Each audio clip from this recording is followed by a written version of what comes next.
Hi ಕನ್ನಡದ YouTube ಚಾನಲ್ಗೆಲ್ಲ ಅಭ್ಯರ್ಥಿಗಳಿಗೆ ವಿದ್ಯಾರ್ಥಿನಿಯರಿಗೆ ಸ್ವಾಗತನ ತಿಳಿಸ್ತಾ ಇದೀಗ ಕರ್ನಾಟಕ ರಾಜ್ಯದಲ್ಲಿ ಶಿಕ್ಷಕರ ಅರ್ಹತಾ ಪರೀಕ್ಷೆ ಅಂತಕ್ಕಂಥದ್ದು ಇರುವಂತದ್ದಾಗಿರುತ್ತೆ. ಅಂದ್ರೆ ಸಾಮಾನ್ಯವಾಗಿ CTT ಕೂಡ ಒಂದು ಇಂಡಿಯಾದಲ್ಲಿ ಕೂಡ ಕಾಣಬಹುದಾಗಿರುತ್ತೆ. ಅಂದ್ರೆ ಸೆಂಟ್ರಲ್ ಲೆವೆಲ್ ಅಲ್ಲಿ ಈ ಒಂದು ಶಿಕ್ಷಕರ ಅರ್ಹತಾ ಪರೀಕ್ಷೆ ಅಂತಕ್ಕಂಥದ್ದು ಏನಿರುತ್ತಲ್ಲ, ಈ ಒಂದು ಎಕ್ಸಾಮ್ ಅನ್ನ ಈಗ ಶೀಘ್ರದಲ್ಲೇ ಏನೋ ಪರೀಕ್ಷೆ ಕೂಡ ಆಗಿ ಫಲಿತಾಂಶ ಕೂಡ ಪ್ರಕಟ ಆಗಿರೋದಾಗಿರುತ್ತೆ. ಡಿಸೆಂಬರ್ ತಿಂಗಳ 7ನೇ ತಾರೀಕು ಪೇಪರ್ 1 ಪೇಪರ್ 2 ಪರೀಕ್ಷೆಗಳಾಗಿತ್ತು.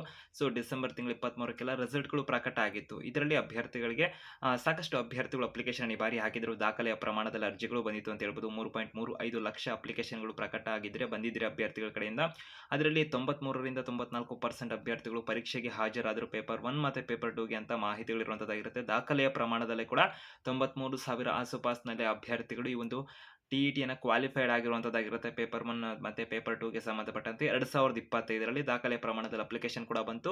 ಪಾಸ್ ಆದಂತರ ಅಥವಾ ಅಭ್ಯರ್ಥಿಗಳಿಗೆ ಕ್ಲಿಯರ್ ಅಂತಕ್ಕಂಥದ್ದು ಇಲ್ಲಿ ಬಳಸ್ತಾರೆ ಪದನ ಅಂತ ಹೇಳ್ಬೋದು. ಕ್ಲಿಯರ್ ಆದಂತ ಅಭ್ಯರ್ಥಿಗಳು ಅಂತ ಹೇಳ್ಬೋದು. ಸೊ ಇದೀಗ ಒಂದು ಕ್ಲಿಯರ್ ಆಗದೆ ಇರುವಂತ ಅಭ್ಯರ್ಥಿಗಳಿದೆಯಲ್ಲ, ಸುಮಾರು ಆಲ್ಮೋಸ್ಟ್ 2 ಲಕ್ಷದ ಆಸುಪಾಸಿನಲ್ಲಿ ಅಭ್ಯರ್ಥಿಗಳು ಕ್ಲಿಯರ್ ಆಗಿಲ್ಲ ಅಂತ ಹೇಳ್ಬೋದು.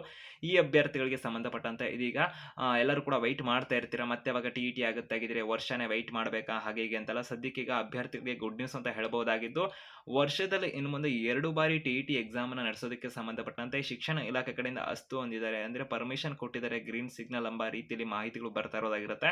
ಅದಕ್ಕೆ ಸಂಬಂಧಪಟ್ಟಂತೆ ಮತ್ತೆ ಯಾವಾಗ ಆಗಿದ್ರೆ TET ಇರುತ್ತೆ, ಇದಕ್ಕೆ ಸಂಬಂಧಪಟ್ಟಂತೆ ಹೆಚ್ಚುವರಿ ಮಾಹಿತಿನ ತಿಳ್ಕೊಂತೀರಾ. ಕನ್ನಡ ವೇದ ಯೂಟ್ಯೂಬ್ ಚಾನಲ್ಗೆ ಇನ್ನೂ ಸಬ್ಸ್ಕ್ರೈಬ್ ಆಗದೆ ಹೊಸದಾಗಿ ವಿಡಿಯೋ ನೋಡ್ತಿರುವಂತಹ ಅಭ್ಯರ್ಥಿಗಳು ಚಾನಲ್ಗೆ ಸಬ್ಸ್ಕ್ರೈಬ್ ಆಗ್ಬೋದು, ಬೆಲ್ ಐಕನ್ ಕ್ಲಿಕ್ ಮಾಡಬಹುದು. ಯೂಟ್ಯೂಬ್ ನಲ್ಲಿ ಉಚಿತ ಆಗಿರುತ್ತೆ. ಹೆಚ್ಚುವರಿ BEdಗೆ ಸಂಬಂಧಪಟ್ಟಂತೆ TETಗೆ ಸಂಬಂಧಪಟ್ಟಂತೆ ಮಾಹಿತಿನ ನೀವು ನಮ್ಮ ಕನ್ನಡ ವೇದ ಯೂಟ್ಯೂಬ್ ಚಾನಲ್ ಪಡ್ಕೋತಾ ಇರಬಹುದಾಗಿರುತ್ತೆ ಅಂತ ತಿಳಿಸ್ತಾ, ಇದೀಗ ಅಭ್ಯರ್ಥಿಗಳಿಗೆ ಒಂದೊಂದಾಗಿ ಮಾಹಿತಿನ ವಿವರಿಸುವಂತಿದ್ದಾರೆ. ಹೆಚ್ಚುವರಿ ಮಾಹಿತಿಗಳು ಬೇಕು ಅಂತಕ್ಕಂಥ ಅಭ್ಯರ್ಥಿಗಳು ಕನ್ನಡ ವೇದ ಅಫಿಷಿಯಲ್ನ ಒಂದು ಇನ್ಸ್ಟಾಗ್ರಾಮ್ ಆಗಿರ್ಬೋದು, ಟೆಲಿಗ್ರಾಮ್ ಆಗಿರ್ಬೋದು, ವಾಟ್ಸಪ್ ಆಗಿರ್ಬೋದು, ಅಭ್ಯರ್ಥಿಗಳಿಗೆ ಇವುಗಳ ಮುಖಾಂತರ ಕೂಡ ಒಂದು ಮಾಹಿತಿಗಳು ಸಿಗ್ತಾ ಇರುತ್ತೆ. ಅಲ್ಲಿ ಕೂಡ ನೀವು ಅಲ್ಲಿ ಫಾಲೋ ಮಾಡೋದ್ರ ಮುಖಾಂತರ ಆಗಿರ್ಬೋದು, ಜಾಯ್ನ್ ಆಗೋದ್ರ ಮುಖಾಂತರ ಹೆಚ್ಚುವರಿ ಮಾಹಿತಿಗಳನ್ನ ಪಡ್ಕೋಬಹುದಾಗಿರುತ್ತೆ. ಇದೀಗ ಅಭ್ಯರ್ಥಿಗಳಿಗೆ ಒಂದು TET ಎಕ್ಸಾಮ್ ಅಂತಕ್ಕಂಥದ್ದು ಶಿಕ್ಷಕರ ಅರ್ಹತಾ ಪರೀಕ್ಷೆಗೆ, ಅಂದ್ರೆ ಶಿಕ್ಷಕರ ಅರ್ಹತಾ ಪರೀಕ್ಷೆ ಅಂತಕ್ಕಂಥದ್ದಾಗಿರುತ್ತೆ. ಟೀಚರ್ ಎಲಿಜಿಬಿಲಿಟಿ ಟೆಸ್ಟ್ ಅಂತಕ್ಕಂಥದ್ದು 2014ರಿಂದ ಈ ಒಂದು ಎಕ್ಸಾಮ್ ಅನ್ನ ಕರ್ನಾಟಕ ರಾಜ್ಯದಲ್ಲೂ ಕೂಡ ಮಾಡ್ತಾ ಬರ್ತಿದ್ದಾರೆ ಅಂತ ಹೇಳಬಹುದಾಗಿರುವಂತದ್ದು. ಸೊ ಇದುವರೆಗೂ ಕೂಡ ಅಭ್ಯರ್ಥಿಗಳಿಗೆ ಕಳೆದ 10 ವರ್ಷಗಳಲ್ಲಿ 9ರಿಂದ 10 ಬಾರಿ TET ಪರೀಕ್ಷೆಗಳು ಕಾಲ್ ಆಗಿದೆ ಅಂತ ಹೇಳಬಹುದಾಗಿರುವಂತದ್ದು. ಈ ಬಾರಿ ಒಂದು ಪರೀಕ್ಷೆಯಲ್ಲಿ ದಾಖಲೆ ಪ್ರಮಾಣದಲ್ಲಿ ಆಗಿರೋದ್ರಿಂದ ನಂತರದಲ್ಲಿ ನೇಮಕಾತಿ ಪರೀಕ್ಷೆ ಆಗ್ತಿದೆಯಲ್ಲೋ ಗೊತ್ತಿಲ್ಲ, TET ಎಕ್ಸಾಮ್ ಅಂತಕ್ಕಂಥದ್ದು ಆದ್ರೂ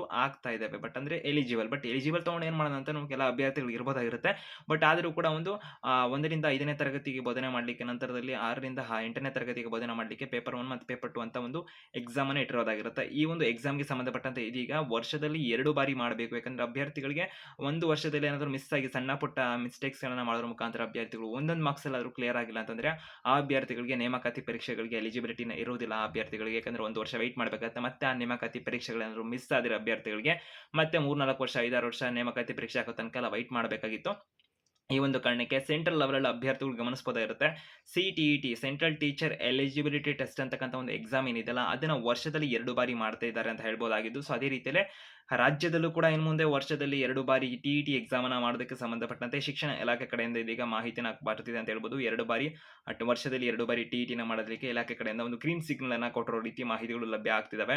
ಅಂದ್ರೆ ಮತ್ತೆ ಇವಾಗ ಯಾವಾಗ ಆಗಿದ್ರೆ TET ಎಕ್ಸಾಮ್ ಕರ್ನಾಟಕ ರಾಜ್ಯದಲ್ಲಿ ಅಂತ ಕೇಳಿದರೆ, ಈಗ ಡಿಸೆಂಬರ್ ತಿಂಗಳಲ್ಲಿ ಅಭ್ಯರ್ಥಿಗಳಿಗೆ ಎಕ್ಸಾಮ್ ಅಂತೂ ನಡೆದಿದೆ ಅಂತ ಹೇಳ್ಬೋದಾಗಿರುತ್ತೆ. ಡಿಸೆಂಬರ್ 7ನೇ ತಾರೀಕಿನಂದು ರಿಸಲ್ಟ್ ಎಲ್ಲ ಡಿಸೆಂಬರ್ 23ಕ್ಕೆ ಪ್ರಕಟ ಆಗಿದೆ.